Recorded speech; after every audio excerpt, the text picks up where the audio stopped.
we'll see on Tuesday, it's likely this bill will pass with a fairly clear majority, despite some of the speculation in the press and the media. And of course, when it's scrutinised, the core parts are going to be, and really it does boil down to, what will be the threshold for a real, imminent and foreseeable risk of serious and irreversible harm. And that sounds quite technical to people listening or watching, but that is the core part around this idea of an individual being able to say it would be dangerous for me to go to Rwanda in a way that it wouldn't be more generally. Rishi Sunak's emergency Rwanda migration scheme has only a 50% at best chance of enabling flights to take off next year before the general election.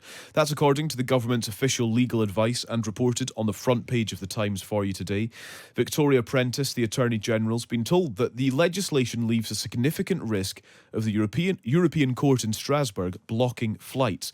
Let's speak to a former Immigration Minister, Kevin Foster, who's the Conservative MP for Torbay. Kevin, good morning.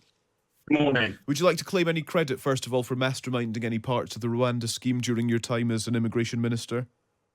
Well, I must say, the actual issue with small boats wasn't in my brief. I usually dealt with the legal side of migration, but it was myself, Tom Purslow, who's now back in the Home Office, and Priti Patel, who were the three ministers involved, actually drawing up the original scheme. Right, and how far away from the original scheme have we strayed at this point, as far as you can understand it?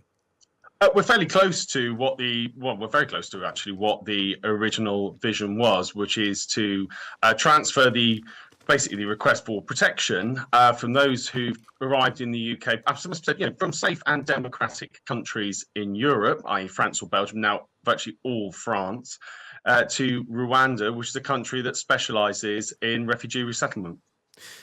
In your sort of initial conversations with the others that you mentioned, Kevin, when it was being discussed originally, did you anticipate it costing £300 million to send no one to Rwanda?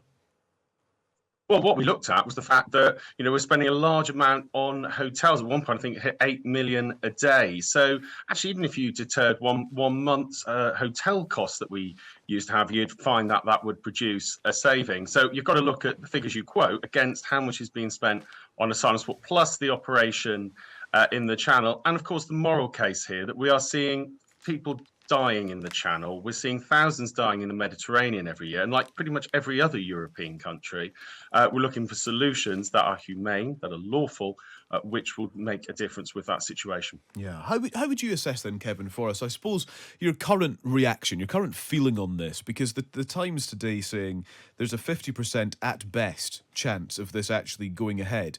Now, I don't wish to make a crass comparison, but if somebody was given a kind of... The legal advice says 50% go ahead before the general election, not 50% going ahead in total. Oh, well, sorry, but I mean, the general election looks set to be won by the Labour Party, who've said they'll scrap the Rwanda scheme, in which case there'd be a 0% chance of it happening. So I take your point that it's before the general election. But I was going to add to that a kind of slightly crass comparison, but let me make it nonetheless, that if somebody is given a chance of living at 50% at best, then actually you'd consider that to be a pretty bleak prospect, would you not?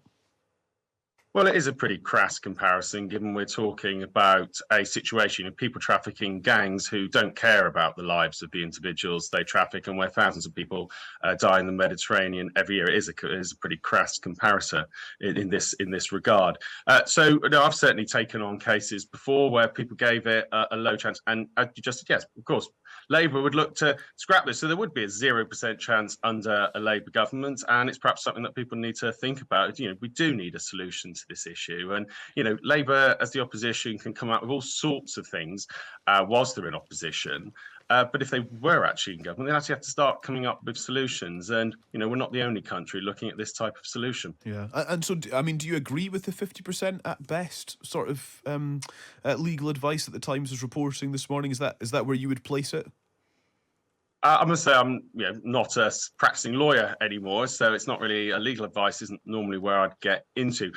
Personally, though, I would feel the chances are higher than that. Okay. It will really depend, a lot of this, on the logistics as well, and also crucially where the court set the benchmark around what is a real, imminent and foreseeable risk of serious and irreversible harm. And actually, I think a lot of that is dealt with by the treaty that's now been agreed.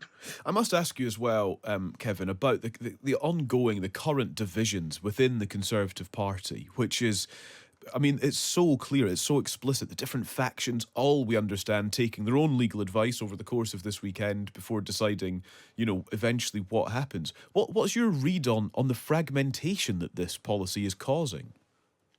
Well, I think people want to see that there is a policy that works and that will go forward. I have to say, I think we'll see on Tuesday. It's likely this bill will pass with a fairly clear majority, despite some of the speculation in the press and the media. And of course, when it's scrutinised, the core parts are going to be, and really it does boil down to, what will be the threshold for a real, imminent, and foreseeable risk of serious and irreversible harm. And that sounds quite technical to people listening or watching, but that is the core part around this idea of an individual being able to say it would be dangerous for me to go to Rwanda in a way that it wouldn't be more generally, because the bill rightly makes the point that Rwanda is a country which does host literally tens of thousands of refugees. It works with the UNHCR, and it's actually a place where many people go on holiday. So it is a country that generally is a safe place to go.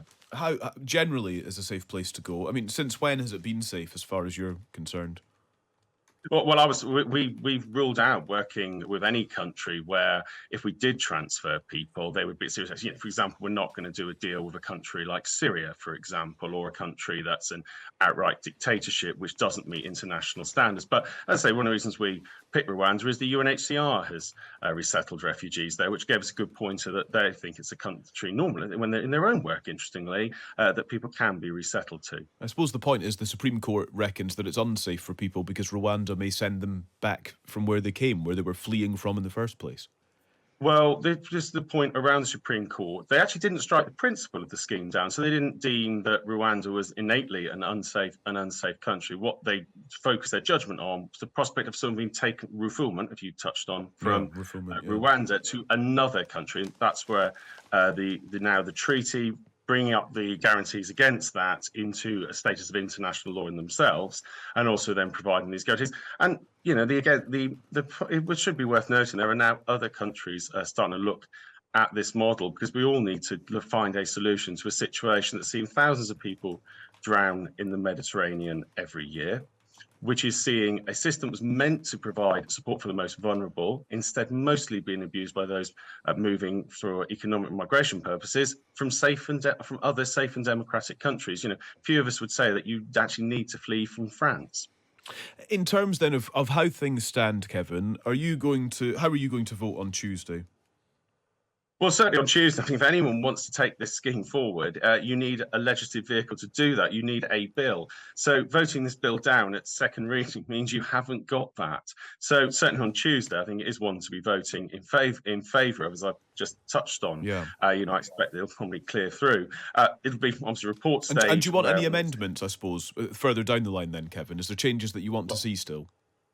I think for me, what I want to see is, how is that risk of real, imminent, and foreseeable risk of serious and irreversible harm? How is that defined? Because actually, the treaty does give many, many guarantees, which do mean we can have confidence in transferring people to Rwanda in terms of have somewhere that is safe for them to live. And that is the core of an asylum claim: is I want somewhere safe to live, and that means Rwanda is a place where refugees are transferred to, not just by the UK under this scheme, but also by other international bodies. So that's certainly something we want to explore as we get very much, but particularly at report stage.